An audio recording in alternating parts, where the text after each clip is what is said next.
మా గ్రామం చిన్నపెండ్యాల. చిన్నపెండ్యాల గ్రామంలో నేను రీసెంట్గా జరిగిన ఎన్నికల్లో మహిళకు రిజర్వేషన్ రావడం వల్ల నన్ను తమ్ముడు అనుకోకుండా ఎలక్షన్లో నిలబెట్టడం జరిగింది. నిలబెట్టినప్పుడు నాకు కొంచెం భయం వేసింది. ఎందుకంటే జనం దృష్టిలో నేను ఇంతే ఉన్నా కదా, షార్ట్ ఫిల్లో కదా అని చెప్పి నేను అనుకున్నాను. తమ్ముడు ఒకటే అన్నాడు, నువ్వు నిలబడాలంతే అని చెప్పి. సరే అని చెప్పిన. ఆ మాట ప్రకారం నా మనసులో మాత్రం బాధే ఉండేది. ఆయనను నేను నిలబడినప్పుడు నాతోటి ఇంకా ముగ్గురు కూడా వేసిండ్రు నామినేషన్కి. నామినేషన్ వేసిన రోజు ఏమంతగా నాకు భయం అనిపించలేదు.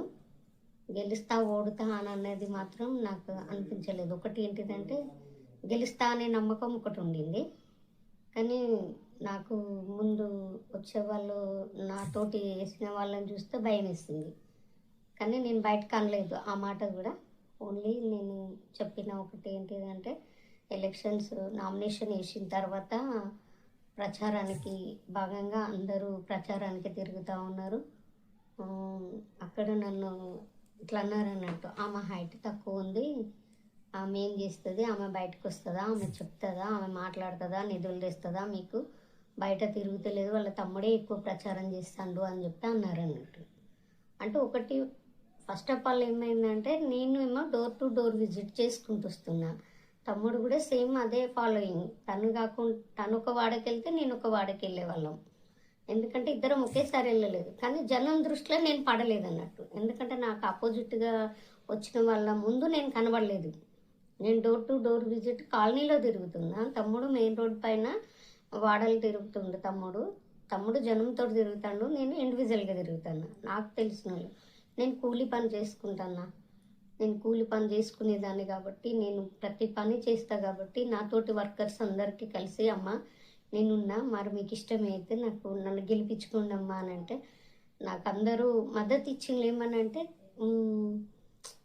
మాకు రాజకీయంలోకి రావాలని లేదు, లేకపోయినప్పటికీ తమ్మునికి తెలిసిన పెద్దలందరూ నువ్వైనుండు, తమ్ముడు తిరుపతినైనా ఉంచు అని చెప్పి అన్నారు అన్నట్టు. అట్లా అనడం వల్ల వాళ్ళ మోటివేషన్ ప్రకారం తమ్ముడు నన్ను నిలబెట్టడం జరిగింది. నేను నిలబడ్డాను. నేను డోర్ టు డోర్ విజిట్ చేసింది నాతో పోటీ పడిన వాళ్ళకి కనబడలేదు కాబట్టి వాళ్ళు నన్ను విమర్శించిందంట. ర్యాలీలో వెళ్ళినప్పుడు అక్కడికి పోయిన తర్వాత నువ్వు మైక్లో మాట్లాడాలని తమ్ముడు చెప్పినప్పుడు నేను మైక్లో మాట్లాడినప్పుడు జనాలంతా నా మాటలకు చాలా మట్టుకు నేను చెప్పినవన్నీ నిజమే అని వాళ్ళు గ్రహించి వాళ్ళందరూ ఓకే బిడ్డ, నువ్వు మాట్లాడమనుకున్నాము, వాళ్ళు వీళ్ళు నేను ఎగతాలు చేసినప్పుడు కానీ మేము నీకే ఇస్తామని ప్రతి ఒక్కరు మద్దతు ఇవ్వడం జరిగింది. ప్రతి ఒక్క ఇంటింటికి పోతే నువ్వు వస్తావు పో బిడ్డ, నువ్వు తిరగకు, నువ్వు ఎందుకు తిరుగుతావురా, మేము చూసుకుంటాము అని చెప్పి చిన్న పెద్ద తేడా లేకుండా ప్రతి ఒక్కరు నన్ను ఆహ్వానించిండ్రు. నా ఊరు ప్రజలే నన్ను ఎక్కువగా ప్రేమిస్తారు కాబట్టి నేను ఊరు మధ్యలో ఉన్న తమ్ముడు చేసిన సేవాభావాలు చాలా ఉన్నాయి. ఇంత అంత కాదు. కరోనా టైం నుండి మన ఊరికి మన ఇంటికి ఎవరు వచ్చినా మనం వాళ్ళని కాదు అనొద్దు అని ఎప్పుడైతే మేము అనుకున్నామో అది ఫిక్స్ అయిన కాడ నుండి మేము ఎవరిని కూడా తక్కువ చూడలేదు. వాళ్ళు ఏదైనా అడిగినప్పుడు వాళ్ళకి ఏది కావాలన్నా ఇవ్వడానికి తమ్ముడు ముందుకు వెళ్ళి తమ్ముడు చాలా మటుకు హెల్ప్ చేసిండు. వైద్యపరంగా కానీ ప్రతి విషయంలో అనారోగ్యంగా ఎవరున్నా వారికి హెల్ప్ చేయడం, ఎవరైనా బాధలతో ఇబ్బందులతో ఇరుకులతో వాళ్ళ బాధలలో ఉన్నప్పుడు కూడా వాళ్ళని తమ్ముడు చాలా మట్టుకు వాళ్ళకి హెల్ప్ చేసేవాడు అన్నట్టు, సహాయం చేసేది. తమ్మునికి సేవాభావం ఎక్కువ ఉంది కాబట్టి తమ్ముని దృష్టిలో పెట్టుకున్నారు. నేను కూడా 24 hours ఎప్పుడు ఈమె పనికే పోతుంది, కూర్చొని తినాలనే ఆలోచన ఆ బిడ్డకు ఉండదు కాబట్టి మనతోటి ఉంటుంది, మన మధ్యలో ఉంటుంది అని జనం దృష్టిలో నేను వచ్చిన కనుక వారందరూ నన్ను ఎన్నుకొని గెలిపిస్తాం బిడ్డ అని చెప్పిన విధంగా నా చిన్నపెండ్యాల ప్రజలకు నేను నిజంగా రుణపడి ఉంటా. వారు ఒక మాటకు నేను ఒక్కసారి వెళ్తే వాళ్ళు నాకు 4 సార్లు చెప్పేవాళ్ళు అయ్యా అనేది నాకు భయం వేసింది. అధికార పార్టీ వాళ్ళు డబ్బులు ఎక్కువ ఖర్చు పెట్టుకుంటారు అది ఇదని ఎదుటి వ్యక్తులు అన్నప్పుడు కొంచెం భయం పుట్టేది. కానీ ఒక్కటి మాత్రం నేను విశ్వసించింది ఎక్కడంటే, నేను మంచి, నా తమ్ముడు మంచి. మనం మంచి వాళ్ళకు దేవుడు ఎప్పుడు మంచే చేస్తాడనే ధైర్యం ఒకటి మాత్రం నాకు ఉండింది. అట్లా అధికార పార్టీ వాళ్ళు, అపోజిట్ ఉన్న వాళ్ళు కూడా సూటిపోటి మాటలు అన్నప్పటికీ వాటిని అధిగమించాలంటే నేను ఒక్కటే విశ్వాసం ఉంచిన ఏంటిదంటే, నేను జనం మధ్యలో ఉంటా, తమ్ముడు జనం మధ్యలో ఉంటాడు. అదే మేము విశ్వసించింది. వాళ్ళు అన్నారు, ఏమన్నారంటే అధికార పార్టీ వాళ్ళు మేము ఇస్తేనే ఇల్లు, లేకుంటే ఇల్లే రాదు మీకు అని అనేవాళ్ళు. అని వాళ్ళు అంటా ఉన్నారు. అయినా కానీ కూడా వాళ్ళు ఇచ్చే ఇల్లు మాకు ఎప్పుడు అది స్థిరం కాదు. జనాలు ఒకటే నమ్మిండ్రు.